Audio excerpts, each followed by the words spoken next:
ఈ విధంగా ఉంది కాబట్టే కొంత ప్రజాస్వామ్యం మనుగడవుతుంది.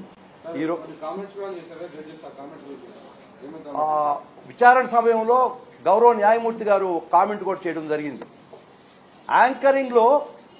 యాంకరింగ్ చేసేటప్పుడు అవతల మనిషి మీద దీనికి కంట్రోల్ ఏముంటుంది.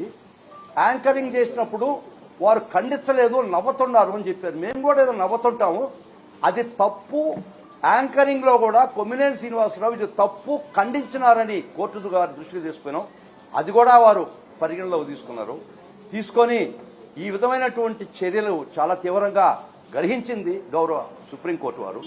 కానీ ఒక్కటే చెప్తున్నాం, మీరు ఆ రాష్ట్రంలో ఏ కేసైనా పెట్టి 3 సంవత్సరాల లోపల పనిష్మెంట్ ఉన్నా కూడా మీరు రిమాండ్ కలిచారు.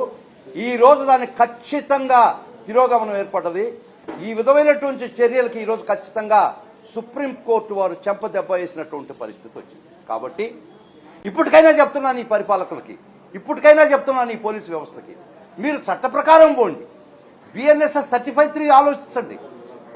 పనిష్మెంట్ బిలో 7 years ఉంటే మీరు హక్కు అరెస్ట్ చేయడానికి లేదని చాలా స్పష్టంగా అర్నేష్ కుమార్ చెప్తే కూడా మీరు వీళ్ళు క్రానిక్ అఫెండర్స్ కాదు, వీరి మీద పాత కేసులు లేవు, వీరు తప్పించుకొని పోయేదానికి అవకాశం లేదు, అటువంటి పరిస్థితిలో 41A ఇవ్వాల్సిన పరిస్థితి ఉండినా కూడా మీరు అవి పరిగణలోకి తీసుకోకుండా